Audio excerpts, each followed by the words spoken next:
George Lucas's ex-wife, Marcia Lucas, had a very strong accusation about The Phantom Menace. I thought the movie was racist. I mean, there were Chinese men. You think she suspects an attack? There were, what was he supposed to be, Jewish, I think? I'm a Tritarian. My tricks don't work on me. Only money. George was upset by the accusations, particularly of racism against him, because if anyone isn't racist, it's George. The actors on the set of The Phantom Menace had trouble concentrating. When we were on set, they weren't just constructing the next set around the corner, they were building the studio. It was as if a guided missile had suddenly hit the building every 5 minutes. It was insane. You won't believe the working title for Star Wars Episode II Attack of the Clones. The title of the first draft that he put on there was Jar Jar's Great Adventure. Yeah, that was tongue-in-cheek. It was kind of like a slap in the face to the critics who panned Jar Jar Binks.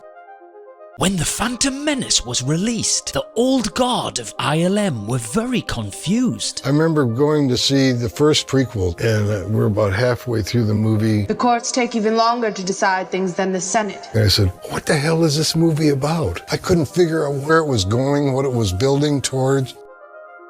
George Lucas had bigger plans for Jar Jar Binks in Attack of the Clones, but because of the critics' reaction to The Phantom Menace, he was given a diminished role. At one point, George wanted Jar Jar to go with Anakin and Padme when they go back to her home planet.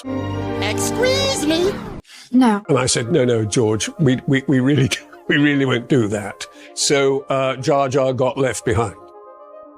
Did The Phantom Menace have that same Star Wars feeling? When is it gonna get there? I was sitting there and I'm thinking, when is that feeling of Star Wars gonna come back? You get to about an hour or so into it, and that's when it hits you like a ton of bricks. It's not gonna happen. I really didn't think I cared about the characters. I'm not too big on the acting. I think I deserve a public apology from George Lucas. George Lucas went all in with the merchandising for The Phantom Menace, but it's said that Star Wars fatigue began to set in. It was too much product, too quickly, with too much confidence that just anything would sell. The dark side. Especially if you like your coffee dark, I think that's appropriate. Absolutely. Not a year later, those things were in the clearance bin, you know? You couldn't give away your Jar Jar figure. Believe me, I tried.